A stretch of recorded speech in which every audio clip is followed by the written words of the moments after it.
আওয়াজ শুনতে পাচ্ছ? এটা কিন্তু কাঠবিড়ালির আওয়াজ।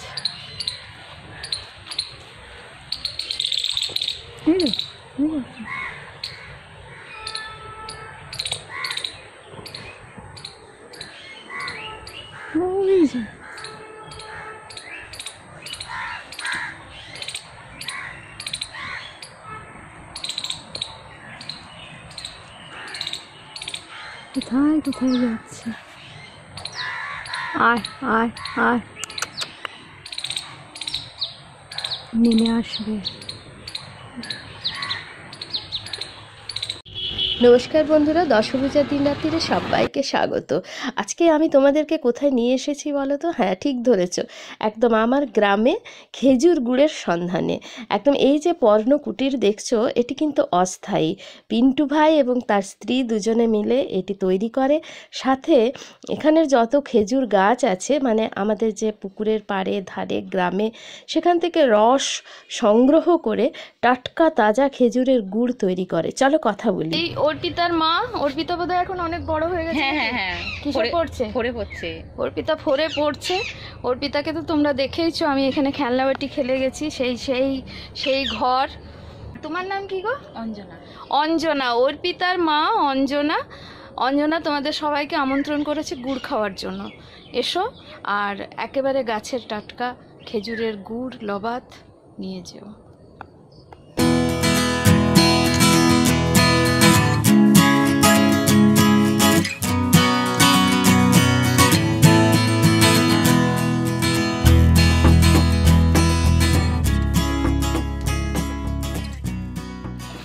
টান করছে। কিরে, দারুন। আয় আয় আয়।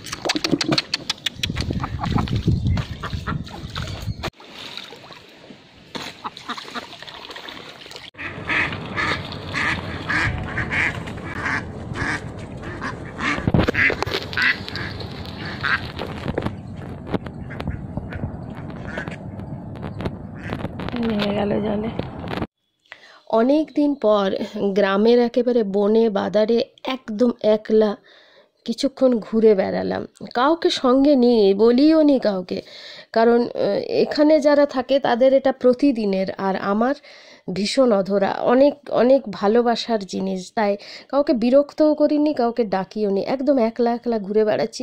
ওই দেখো দূরে একটি পড়শি গ্রাম, সেখানে আমার কিশোরীবেলার অনেক বন্ধু বান্ধবীর বাড়ি। সামনে বড় দিঘি, যেখানে প্রতিমা নিরঞ্জন হয়, একটু জল ছুঁয়ে দেখলাম। ও প্রান্তে ট্রেনের হুইসেল বাজছে। আবার এই দিকে একটি ছোট্ট গ্রাম, সেখানে অনেক প্রিয়জনেরা থাকে। আর এই যে খেজুর গাছ, এটি ছোট্ট খেজুর গাছ, এখানে কোনো হাঁড়ি বাঁধা হয়নি। তো আমাকে জয়া বলেছিল খেজুর কাটা দিয়ে সেই নকশি পিঠা বানাতে। মনে পড়ে গেল জয়ার কথা, কিন্তু হাত এখন শহুরে হয়ে গেছে, কাটা ভিজে গেল, তুলতে পারলাম না। এই যে বুনো ফুল, এই ফুল দিয়ে কত সেজেছি, কত খেলনা বাড়ি করেছি, কিন্তু আজ এই ফুলটার নাম ভুলে গেছি। একদম একলা একলা ঘুরছি, ভীষণ রোদ্দুর, মাথায় ঘোমটা নিয়েছি।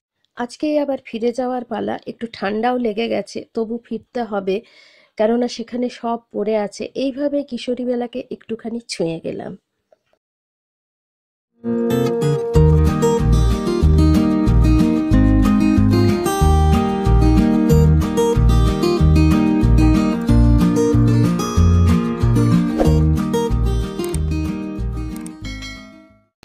শীতের নরম রোদ্দুর পিঠে মাখিয়ে উঠোনে কাঁসার থালায় জুঁই ফুলের মতো সাদা ভাত, আর ওপর থেকে দুটো ডাঁটি শুদ্ধ গরম গরম বেগুন ভাজা। আর সেই বেগুন যদি হাট থেকে বা মাঠ থেকে নিয়ে আসা হয় নিজে হাতে, আর কাটতে গিয়ে যদি দেখা যায় তা মাখনের মতো নরম, তাহলে কেমন লাগে বলো তো? হ্যাঁ, ভীষণ সুন্দর। যদি এর স্বাদ পেতে চাও অবশ্যই একবার ট্রাই করে দেখতে পারো। আর হ্যাঁ, ভেজে তুলে নেওয়ার পর ওপর থেকে সামান্য 2-4টে চিনির দানা ছড়িয়ে দিও তো, দেখো তার স্বাদ।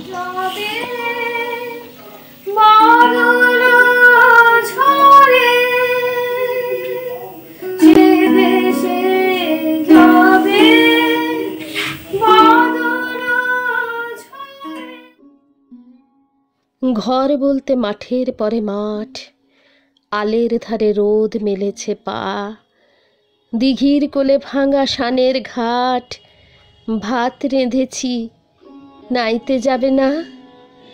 ঘর বলতে সন্ধে নেমে এলে পিদিম জেলে বসবো পাশাপাশি, নিঝুম পাড়া 8টা বেজে গেলে দূরের থেকে শুনবো রেলের বাঁশি। ঘর বলতে সমস্ত রাত ধরে ঘুমের চেয়েও নিবিড় ভালোবাসা। ঘর বলতে তোমার 2 চোখ ভরে স্বপ্নগুলো কুড়িয়ে নিয়ে আসা।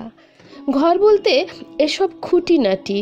ঘর বলতে আকাশ থেকে ভূমি, একদিকে পথ, বিষম হাঁটাহাঁটি, পথের শেষে ঘর বলতে তুমি। ঘর বলতে ছায়ায় ঘেরা বাড়ি, দুয়ার খুলে উঠোনে পা পড়ে। ঘর বলতে ফিরবো তাড়াতাড়ি। ঘর বলতে তোমায় মনে পড়ে। মন বড্ড ভার। ফিরে যেতে যেতে মন্দাকান্তা সেনের ঘর কবিতাটি তোমাদের জন্য রাখলাম। যদি নতুন বন্ধু হয়ে থাকো তাহলে অবশ্যই সাথে থাকার অনুরোধ করব। চ্যানেলটিকে সাবস্ক্রাইব করে নাও। আর পুরনো বন্ধু তোমরা তো সাথে আছোই সব সময়। সবাই খুব ভালো থেকো, ভালোবাসায় থেকো। আবার দেখা হবে খুব তাড়াতাড়ি। টাটা।